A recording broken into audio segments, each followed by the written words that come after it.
I lost everything, all the furniture, everything on the first floor. But thanks to all the volunteers, the garbage men, Salvation Army, FEMA, we managed to get back in here after 6 months. And we didn't have electricity before December 14th. So we got to celebrate Christmas here.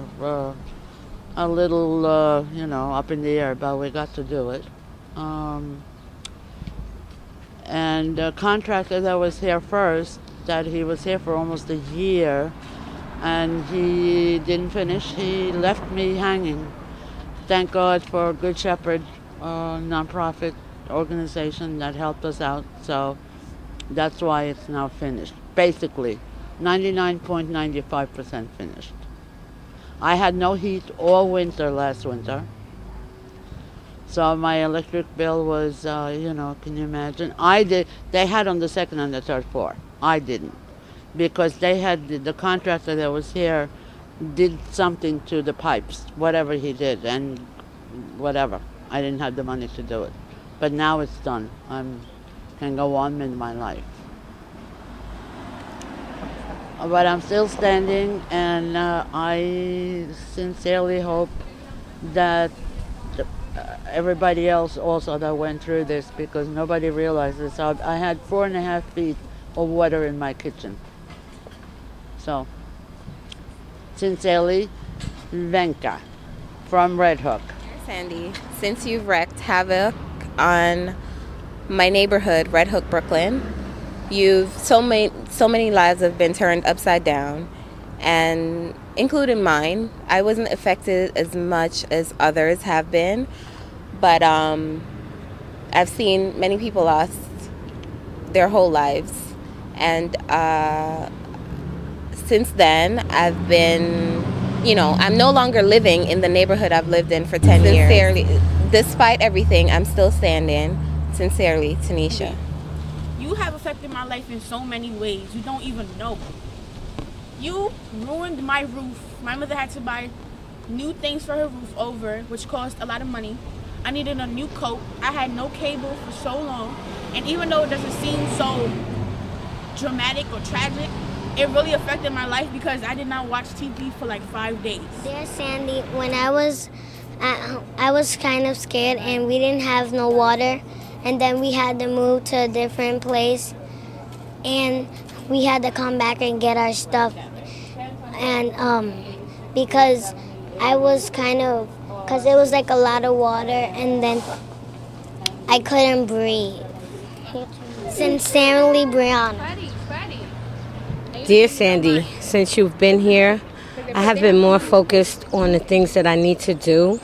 You were a tragedy, yet you were a blessing. I hope you don't come back again. Sincerely, Sandra. Dear Sandy, I'd like to thank you for making Cornell a better community. It was like a blessing in disguise, because I don't think it took such a big event for everybody in the community to really get to know each other and really want to help one another out. And I believe I could speak to the majority of Coney Island when it comes to saying that mostly materialistic things were lost, but it was more of a personal gain rather than a materialistic loss. Because things like furniture, everything can be replaced, but if you lose a loved one, that's a different story. All you're left with is the memory. So dear Sandy, I'd like to say thank you for making my family stronger, and just realizing that materialistic things just come and go, and family lives on forever. Sincerely, Paul Sosa. Dear Sandy, how it affected me. It was sad. You watch people's homes. You saw things float away. It was horrible. Well, something for me is seeing the boardwalk, went on the boardwalk to see the water come down as a circle that run back inside the nursing home, to make sure everything went well towards it, even though my car was on the ramp and everything. I'm a cook for the nursing home or show front. And for me, it was like on your feet 24/7. and helping all the residents and staff get something to eat, plus outside to get something to eat. So it was like a struggle as being there for the first time and the last time to see how Coney Island was.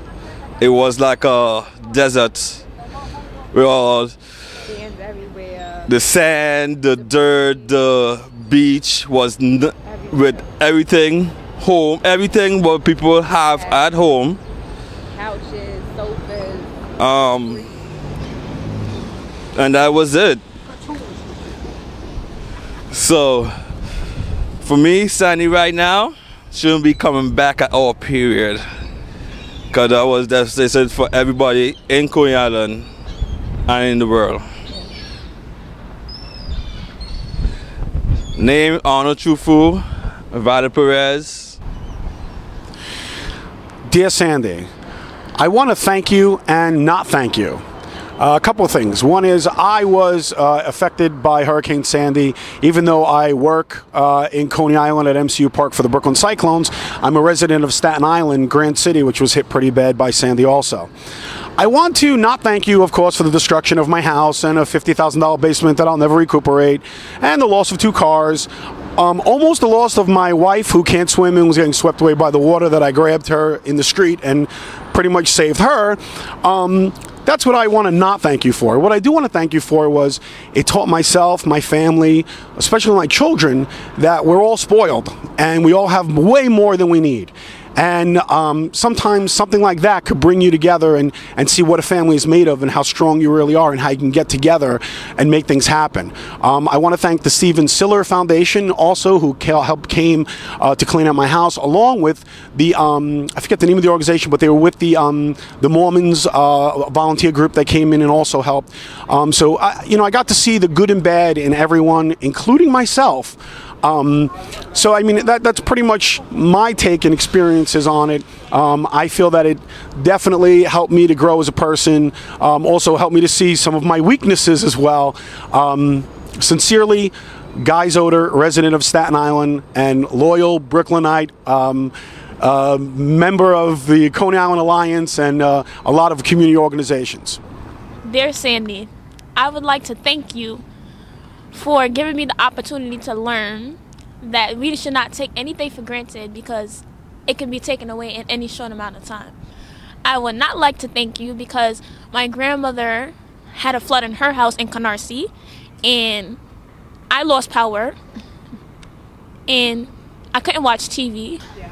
Dear Sandy, my name is Jamela, and I would like to not thank you because you blew the side of my house away, and we had to repair it. It wasn't a big thing, but it was just a little thing.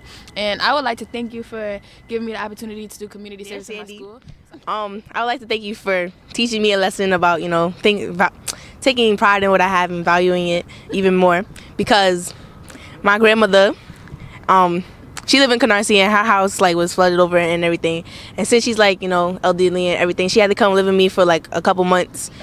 And she had no power in her house, and everything was all wet and stuff, and they didn't have no water. So thank you for letting her come over to my house so I could supply things for her. From Kiana. Dear Sandy, I would like to not thank you for all of the boats you turned over in Far Rockaway.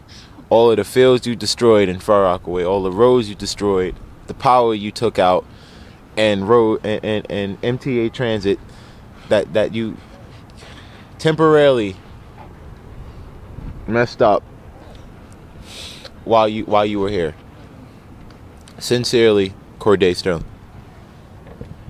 Dear Sandy, I would not like to thank you for all the businesses you put out.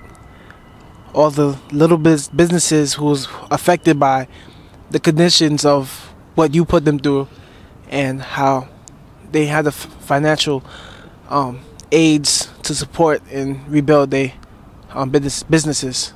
So, sincerely, Safran Bellevue.